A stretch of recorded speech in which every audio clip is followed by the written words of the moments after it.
Bom, gente, a verdade é que eu aprendi inglês com Duolingo. Fim do vídeo.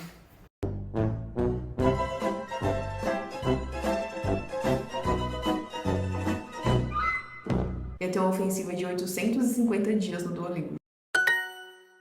E eu vou contar pra vocês o que eu aprendi ao longo desse tempo e o que eu venho fazendo para melhorar cada vez mais o meu inglês.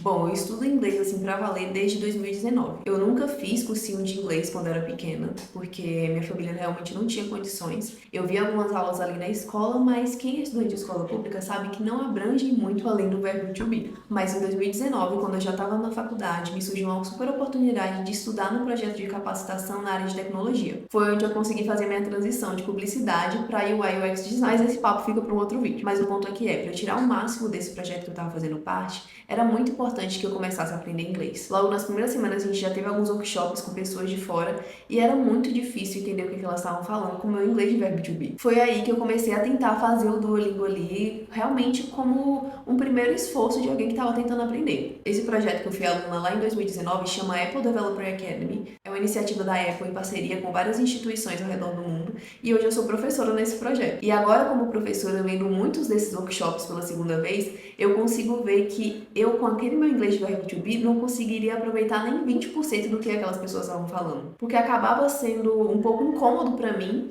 ficar perguntando para as pessoas o que os gringos estavam falando. Então eu tentava absorver ali muito pelo contexto. Mas hoje, com o nível de inglês que eu tenho e conseguindo entender tudo que eles falam, interagir, tirar dúvida, eu vejo como a gente consegue aproveitar melhor as coisas só por saber o novo idioma. Bom, eu continuei como estudante nesse projeto de 2019 até 2020 e lá eu tive a oportunidade de participar de vários outros workshops. E eu via que a minha compreensão ali, a minha forma de entender o inglês das pessoas ia melhorando conforme eu ia estudando com o Duolingo. Mas ainda assim ele não era suficiente para situações mais específicas. Eu lembro quando eu tive que fazer a minha primeira apresentação em inglês, eu só realmente consegui porque era online e eu tinha um colinho ali na minha frente, porque se eu tivesse que fazer isso no meio de um auditório, ia ser simplesmente aterrorizante. Claro que eu teria me preparado, decorado a fala ali, mas assim, ainda assim ia dar um tremendo medo. Mas a gente pula pro ano de 2021, quando eu me formei na faculdade, fui pro mercado de trabalho e eu fui para uma empresa muito boa que tinha um benefício de auxílio idioma. Então eu usei esse benefício e fiz ali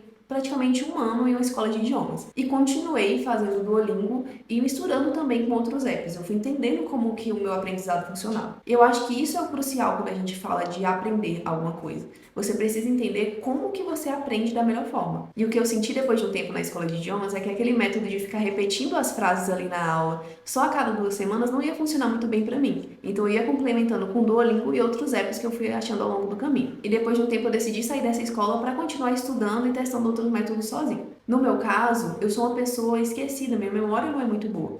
Então exercitar essa memória com o método de reprodução espaçada é o que mais funciona pra mim. O nosso cérebro tem uma curva do esquecimento. E no método de reprodução espaçada, a intenção é fazer você relembrar um conteúdo quando essa curva de esquecimento estiver começando a decair. Então vamos dizer que você viu um conteúdo hoje. Amanhã ele ainda vai estar um pouquinho fresco na sua cabeça. Mas vamos dizer que depois de amanhã, quando você estiver começando a esquecer, você revisa. Então, se você faz isso conforme o tempo vai passando, você nunca esquece aquele conteúdo, ele realmente fixa. E foi isso que eu tentei aplicar com outros métodos também. Eu percebi que o Duolingo tinha umas frases ali muito básicas, mas que elas entregavam várias estruturas gramaticais que realmente a gente consegue usar no inglês. E o que eu comecei a fazer foi tentar consumir mais conteúdo em inglês para expandir o meu vocabulário. Então, toda vez que eu esbarro em uma palavra nova no inglês, eu pesquiso o significado dela, vejo aplicações em frases para entender o contexto que essa palavra é usada e salvo nesse app aqui chamado Remember. Para vocês terem noção, vou deixar aqui na tela a quantidade de palavras que o meu Remember já tem. E lembrando que isso tudo são palavras novas que eu aprendi de 2021 para cá, que foi quando eu comecei a usar o app. Hoje em dia eu tô tentando fazer uma transição do Remember pro Anki, que é um aplicativo que me deixa colocar frases mais longas, sabe? Não apenas uma palavra específica. Não que não dê pra fazer isso no Remember, mas eu achei melhor separar, assim. Quando eu vou dizer se eu lembro ou não do significado daquela frase, eu não só falo sim ou não, consigo categorizar se foi fácil, médio, difícil, lembrar daquela frase. E isso deixa ainda mais aprimorado esse método de reprodução espaçada dele. Mas uma coisa super difícil para uma pessoa aprender outro idioma, sendo que ela não tem contato com ele, é justamente essa imersão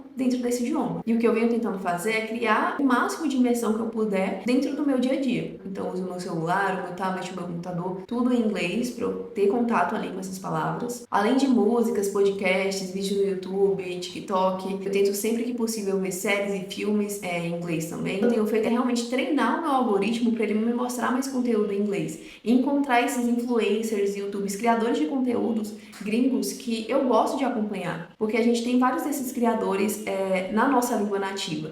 Então, o que eu tenho tentado fazer também é encontrar esses criadores de conteúdo no inglês para ser algo gostoso de acompanhar ali durante o meu dia a dia. Outra coisa que eu faço também é tentar ler inglês. E é difícil ler um livro em outro idioma quando você ainda não tem domínio, porque você fica refém do seu celular para pesquisar algumas palavras. Então, o que eu faço é usar o meu Kindle para isso, porque nele tem uma função já de dicionário e eu consigo ver o significado daquela palavra direto ali no Kindle, sem ficar perdendo a minha atenção pegando o celular a todo momento. Mas mesmo com todas essas táticas para aprender e melhorar o meu inglês, eu sinto que ele ainda não tá bom o suficiente. Eu ainda não tenho a desenvoltura no idioma que eu gostaria de ter. E essa desenvoltura eu entendi que a gente só conquista com a conversação. Infelizmente, isso torna um pouco mais complexo, porque ou eu vou ter que pagar aulas de conversação realmente, ou eu vou ter que encontrar aí parceiros, pessoas que queiram ficar conversando em inglês comigo. Mas aqui durante o meu dia a dia, enquanto eu ainda não consigo fazer isso, o que eu tenho feito, sinceramente, é falar sozinha. Então eu tô aqui mexendo nas coisas, eu tento ir falando o nome das coisas para eu realmente entender quais desses objetos que eu tenho contato no meu dia a dia,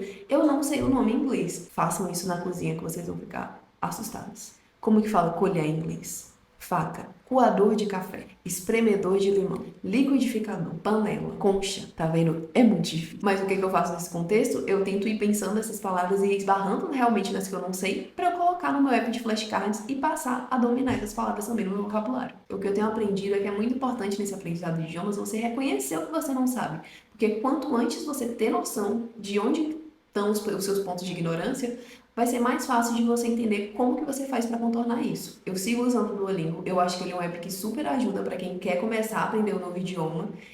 Eu uso ele para o inglês, eu comecei a usar também para tentar aprender espanhol e eu realmente recomendo para todo mundo. Mas ele é um app para quem não tem pressa, porque se você tem pressa para começar a falar outro idioma, você vai ter que entender como que seu aprendizado funciona e testar outras alternativas. E de forma alguma eu estou aqui falando contra escolas de idioma. Talvez se eu tivesse numa escola que eu me identificasse com o método e eu conseguisse realmente engajar com ele, eu já estaria falando muito melhor do que eu falo hoje. Mas a questão é que eu sou uma pessoa mais autodidata mesmo e eu gosto de aprender sozinha e testando muitas coisas. E tem sido divertido na maioria do tempo. E é isso, pessoal. Me conta aqui se você já estuda outro idioma. Coloca aqui embaixo o seu número de ofensiva no Duolingo. Deixa um like no vídeo se você gostou. Se inscreve aqui no canal para não perder os próximos vídeos. E me segue também nas redes sociais e no Duolingo se você quiser uma dose de incentivo aí para o seu aprendizado. Um beijo e até o próximo vídeo.